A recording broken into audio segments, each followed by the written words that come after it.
নমস্কাৰ মৰমৰ শিক্ষাৰ্থীসকল, মই প্ৰণৱে ইউটিউব চেনেল ফৰ এডুকেশ্যনৰ অন্য এটা ভিডিঅ'লৈ তোমালোক সকলোকে স্বাগতম জনাইছোঁ। মৰমৰ শিক্ষাৰ্থীসকল, আজি মই লৈ আহিছোঁ হায়াৰ ছেকেণ্ডাৰী ফাৰ্ষ্ট ইয়াৰৰ স্বদেশ অধ্যয়ন নামৰ বিষয়টোৰ ষষ্ঠ অধ্যায় সমাজ আৰু সামাজিক বৈশিষ্ট্য। এই চেপ্টাৰটোৰ পৰা কেইটামান বচা শ্বৰ্ট কুৱেশ্যনৰ বা শ্বৰ্ট প্ৰশ্নৰ উত্তৰ, যিকেইটা তোমালোকৰ ফাইনেলত অহাৰ সম্ভাৱনীয়তা আছে। তেতিয়াহ'লে আহচোন পলম নকৰি আজি ভিডিঅ'টো আৰম্ভ কৰোঁ। আৰু তাৰ আগতে তোমালোকলৈ এটা অনুৰোধ, মোৰ চেনেলটো যদি ছাবস্ক্ৰাইব কৰা নাই তেতিয়াহ'লে ছাবস্ক্ৰাইব কৰি দিবা আৰু কাষতে থকা বেল আইকনটো প্ৰেছ কৰি দিবা। মই দিয়া এনেকুৱা ধৰণৰ শিক্ষামূলক ভিডিঅ'সমূহ লগতে বিভিন্ন ধৰণৰ প্ৰশ্নৰ উত্তৰসমূহ নিয়মিতভাৱে পাই থাকিবলৈ। আৰু তোমালোকে এডুকেশ্যন বিষয়ৰ যদি সম্পূৰ্ণ কিতাপখনৰ 7টা অধ্যায়ৰ যদি শ্বৰ্ট কুৱেশ্যনসমূহ পাবলৈ বিচাৰা তেতিয়াহ'লে মই ডেছক্ৰিপশ্যনত লিংক দি দিছোঁ, তাত গৈ তোমালোকে চাব পাৰিবা।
মৰমৰ শিক্ষাৰ্থীসকল, আশা কৰোঁ এই ভিডিঅ'টোৱে তোমালোকক অকণমান হ'লেও উপকৃত কৰিব পাৰিছে।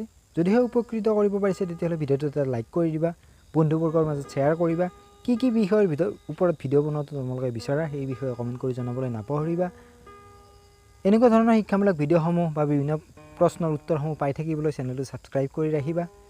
পুনৰবাৰ লগ পোৱাৰ প্ৰতিশ্ৰুতিৰে আজিলৈ ইমানতে এৰিছোঁ। ভিডিঅ'টো শেষলৈ চোৱাৰ বাবে ধন্যবাদ।